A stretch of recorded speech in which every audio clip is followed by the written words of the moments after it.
जिस तरीके से हमारी महिलाओं के साथ, हमारे बच्चियों के साथ, हमारे दलितों के साथ, व्यापारी समाज के साथ जिस तरीके से कानून व्यवस्था की घटनाएं घट रही हैं, माने आप ये समझिए कि तार तार हो रहा है। और मैं अभी आपके ही फिगर्स देख रही थी, महिलाओं के खिलाफ सबसे ज़्यादा आपराधिक घटनाएं यहाँ राजस्थान में हुई हैं। 54 महीने में 10 लाख से ज़्यादा आपराधिक घटनाएं हुई हैं। 7,500 से ज़्यादा निर्दोषों की हत्याएं हुई हैं। महिलाओं के साथ अत्याचार और दुष्कर्म 2 लाख मुकदमे ऐसे दर्ज कराए गए हैं। दुष्कर्म की करीबन 33,000 घटनाएं हुई हैं, जो इस देश के 22% हैं। दुखद है कि दुष्कर्म की घटनाओं में राजस्थान नंबर 1 प्रदेश बन गया है।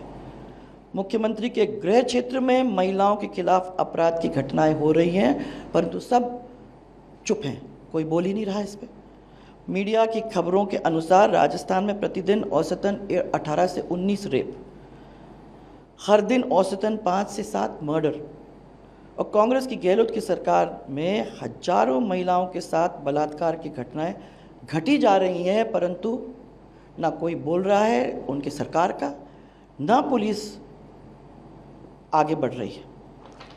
अभी आप अगर देखेंगे, जब ये सरकार आई उसके कुछ ही दिनों बाद थाना गाजी के रेप का कांड सबके सामने है। और मैंने उनने दुष्कर्म तो करा ही करा, परंतु उसके साथ उसका वीडियो करके उस वीडियो को वायरल करने का जो काम किया, जो इतना घिनौना काम था, फिर भारतीय जनता पार्टी लगी तब इस केस का खुलासा हुआ, नहीं तो इसके पीछे कोई सरकार की ओर से कोई काम हो ही नहीं रहा था। इसके साथ साथ जोधपुर के अंदर आप देखिए, इससे घिनौना और क्या हो सकता है। एक छोटी सी बच्ची को अपनी माँ, उसकी माँ नहला रही थी, तो उसने उस खून देखा, खून देख के उसको ज़रा चिंता हुई, उसने बच्ची को अलग ले जाकर उस बच्ची से पूछा, तब उसने नाम लेके बताया कि ये मेरे साथ हो रहा है, और मैंने ऑब्वियसली दुखी थी। तब रिपोर्ट हुई।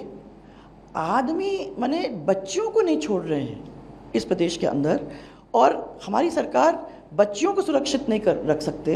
हमारी जब स्कूल जाती हुई बच्चियां हैं, जो माँ बाप उन बच्चियों को स्कूल भेजते हैं, वो डरते हैं कि हमारी बच्ची सेफली जाएगी, वापस सेफली आएगी कि नहीं, चिंतित रहते हैं जब तक वो वापस स्कूल से नहीं आती। आज ये परिस्थिति ऐसे प्रदेश में, जिस प्रदेश के अंदर महिलाओं की इज्जत सर आंखों पे रखी जाती थी, ऐसी स्थिति आज हमारे राजस्थान प्रदेश के अंदर। ये अकेले ही नहीं है, आप ये देख लीजिए कि मुख्यमंत्री के घर के 5 किलोमीटर दूर वैशाली नगर के अंदर 10 साल के बेटे के सामने एक महिला के साथ दुष्कर्म होता है। उसके बाद उसके ऊपर पेट्रोल डलाकर जलाया जाता है। करौली के अंदर आपने कुछ ही समय पहले ये बात निकल के आई थी, एक लड़की के साथ दुष्कर्म होता है, उसको गोली मारी जाती है, उसके ऊपर एसिड डाला जाता है और फिर उसको कुएं के अंदर फेंका जाता है, उसकी बॉडी कुएं से रिकवर होती है।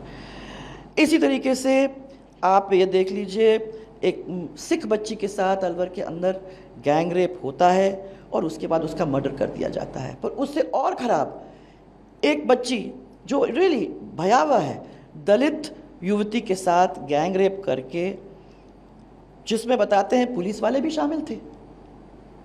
वो बेचारी गूंगी थी, बहरी थी। माने आप ये समझिए कि रक्षक ही अगर भक्षक बन जाते हैं तो इस प्रदेश का क्या हाल आगे चल के होने वाला है। दौसा में अपहरण का केस, मैं तो कुछ ही आप लोगों को गिना रही हूँ। दौसा में अपहरण करने का एक विरोध जब उसने किया माँ बाप ने, तो पिता को कुचल डाला और माँ के ऊपर हमला करके उसको घायल कर दिया, उसके बाद उसका अपहरण कर दिया। ये क्या है और कब और कैसे रुकेगा? राजधानी के अंदर आत्मदाह का मामला सामने आया है। माने चरम सीमा पे है महिला उत्पीड़न। और मैं महिला उत्पीड़न, बच्चियों की तो बात कर ही रही हूँ, परंतु दलितों के साथ भी कोई इन्होंने छोड़ा नहीं है। 2022 के अंदर राजस्थान में दलितों पर 8,000 से ज़्यादा मुकदमे दर्ज हुए। पाकिस्तान से आए जो हमारे हिंदू शरणार्थी, उनके घरों के ऊपर बुलडोजर चला दिया और रोहिंग्यों को बसाने के लिए उनको राशन कार्ड दिया जाता है। ऐसी सरकार, मैं तो समझती हूँ कि राज्य में रहने की कोई अधिकार नहीं।